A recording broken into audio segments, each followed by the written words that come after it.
Monday morning in Tokyo. It is 8 a.m. and the Shinkansen Super Express is leaving for Osaka, whisking passengers out into the countryside and making the 350-mile journey in just 2.5 hours. Every day, the scene is repeated for still more passengers across the globe. In France, from Paris to Bordeaux. In Spain, from Madrid to Barcelona. In Taiwan, from Taipei to Kaohsiung.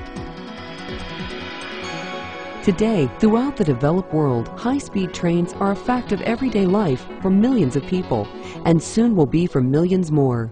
Increasingly, countries are turning to high-speed trains to meet the growing transportation needs of the 21st century.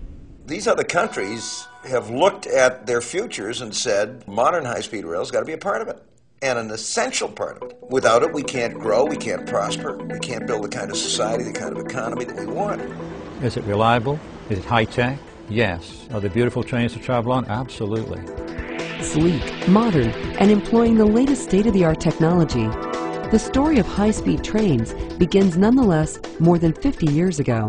In 1964, the first Tokaido Shinkansen left Tokyo, moving at speeds of 130 miles per hour and shuttling 100 million passengers in its first 3 years in service. It was an unparalleled success and set off a transportation revolution worldwide. In 1981, the TGV began operations in France, drawing 1 billion passengers in 20 years and revolutionizing the way Europeans travel. Today, 12 countries throughout the world have high-speed rail systems in place, with the reach of new high-speed lines ever expanding. 8 more countries, including Mexico, Russia, and Argentina, are currently building or planning their own high-speed systems, and will soon have them up and running. No European country, certainly not Japan or many countries in Asia, these days would think of moving into the future without high-speed rail. I mean, they're all investing in it. Every European country, every part of the European community is investing heavily in what will be a first-class high-speed rail system that will connect the entire European community.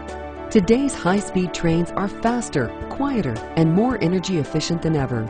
Today's 8th generation Shinkansen trains routinely operate at 185 miles per hour.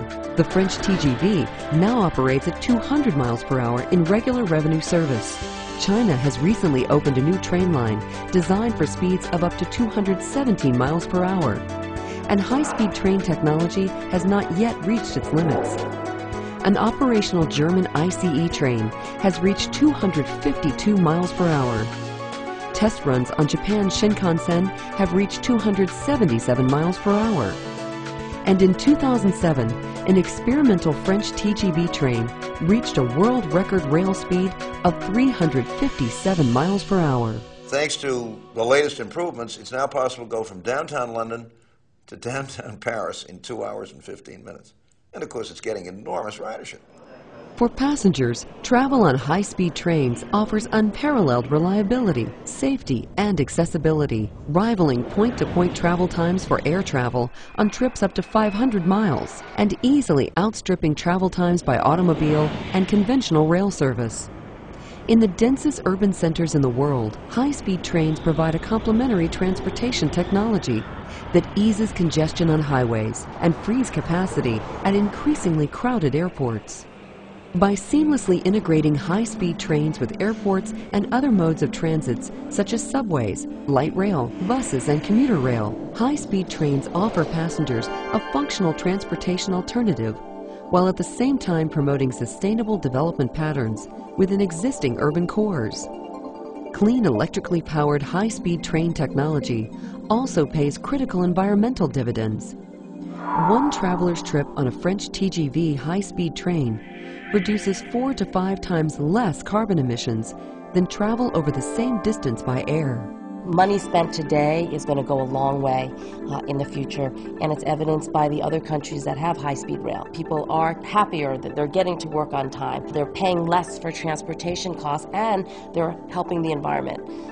California. Governor Rick Scott just announced that he is canceling a proposed high-speed train line between Tampa and Orlando and rejecting more than $2 billion federal dollars. Yeah, it was just over a year ago that President Barack Obama announced a new era in high-speed rail transportation that would begin in Tampa, Florida. Well, today those plans ended in Tallahassee with the governor's decision to turn back the money. The rail line would have connected Tampa to Orlando with a stop in Lakeland. And by some estimates, it would have created 24,000 jobs. The $2.4 billion in federal money was projected to cover 90% of the construction costs, with private contractors picking up the remaining 10%. Rick Scott gave 3 reasons for turning down the money. First, capital cost overruns from the project could put Florida taxpayers on the hook for an additional $3 billion. Second, ridership and revenue projections are historically overly optimistic and would likely result in ongoing subsidies that state taxpayers would have to incur. Finally, if the project becomes too costly for taxpayers and is shut down, the state would have to return the $2.4 billion in federal funds to D.C. Congratulations are going out to California. It's expected that the Transportation Secretary will take that $2.4 billion that Rick Scott turned down and award it to California for a high-speed rail line connecting San Francisco to Los Angeles. Coming up tonight on ABC Action News at 5, we'll show you.